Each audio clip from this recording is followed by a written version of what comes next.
大家好，我是小豪。今天我用同一个配方，两种不同的做法来做牛油蛋糕，看一下有什么区别。牛油蛋糕也叫棒蛋糕，之所以会叫棒蛋糕，是因为它主要的4种材料黄油、鸡蛋、糖和面粉的分量相同，各是1磅。今天这个配方4种材料都是120克。相信许多人看到这么多的糖都会很害怕，然后偷偷做减糖，减去20%还算是合理的。今天我在大幅度的减，只留下80克。过分的减糖呢，多少会影响蛋糕的状态，所以要加泡打粉来补救。这就是你在大部分配方中会看见泡打粉的原因。另外一个麻烦的存在，鸡蛋。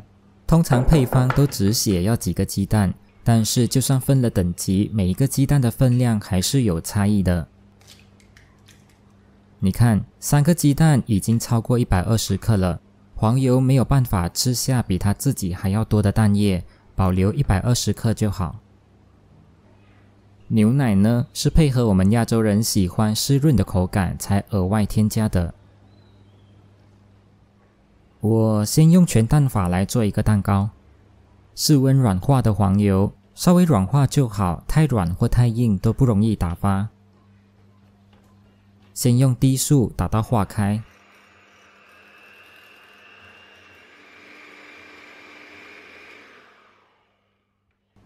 然后分2到3次加入糖，继续用高速打发。每次停下来都要把盆边刮干净，这样搅打才会均匀。一直打到黄油的颜色变白。搅拌的时候你会感觉比较蓬松，到这一边我大概打了10分钟。蛋液分多次慢慢的加入。用低速搅打1分钟，直到蛋液完全被吸收。刮一下盆底，确保没有蛋液的残留，才加下一次。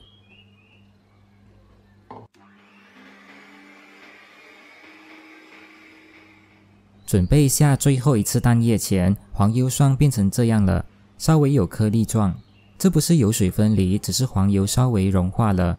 不严重的话呢，可以先加1/3的面粉进去搅拌，然后才下最后一次的蛋液。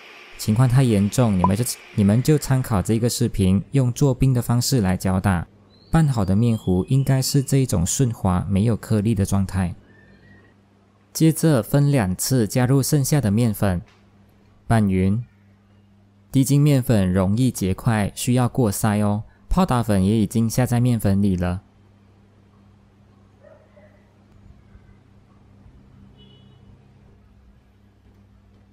趁还有一点干粉的时候，加入牛奶，搅拌均匀就更轻松了。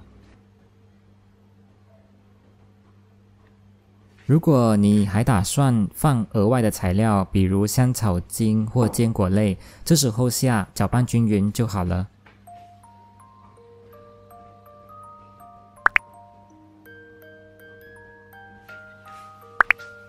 入模。弄平表面，你也可以用筷子的小妙招。震掉大气泡，送入预热好的烤箱中层，180度烤50分钟。接着我用分蛋法再做一个蛋糕。分蛋法有一个好处，那就是鸡蛋多一点点也没有关系，它不像全蛋法那一般难搞。多那么一点点的蛋液就油水分离给你看，但是为了公平起见，我一样用相同分量的蛋液，之后来比较2种做法到底有什么区别。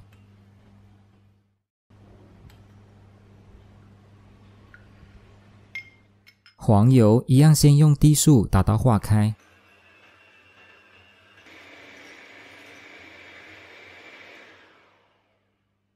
加入1/3的糖，剩下的留给打蛋白霜用。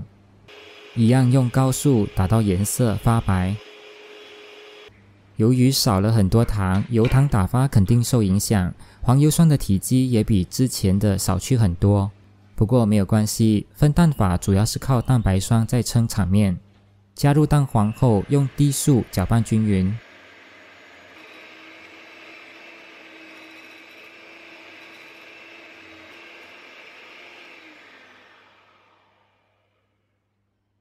分2到3次拌入面粉，泡打粉也已经加进去了。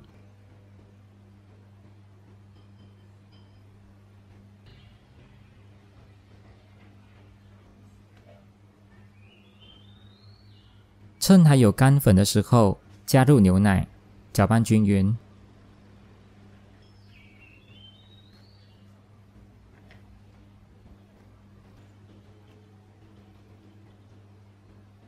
这部分就完成了，我们来打蛋白霜。加入白醋或柠檬汁可以帮助稳定蛋白霜，蛋清不多，全程用低速搅打。起泡后分2到3次加入糖。对于打蛋白霜还有疑惑的朋友，我有2期视频详细讲解整个过程，我会把链接放在说明栏，有兴趣的朋友可以去看看。在明显的纹路出现之前，完成所有的加糖动作就可以了。蛋白霜需要打到偏干的湿性发泡状态，像这样可以拉出短小的尖角，然后分2到3次加入搅拌。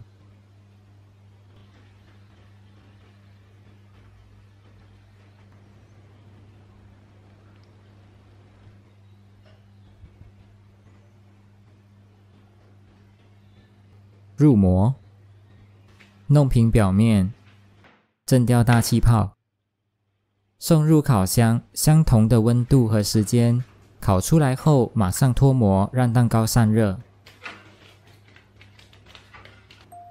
等到放凉之后，我们才来比较看看。哇，很明显看出来分蛋法的蛋糕更高一些。看来要想让蛋糕长得更高，蛋白霜就非常的靠谱。切开来看看内部结构。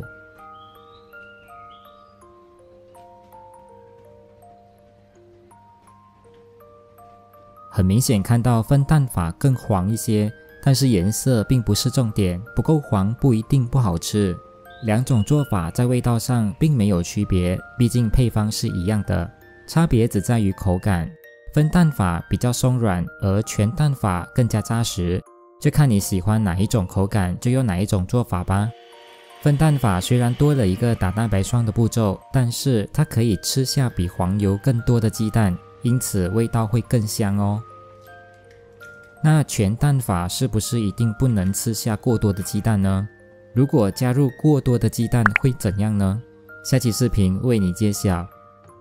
谢谢你们的收看，我是小豪，我们下期再见。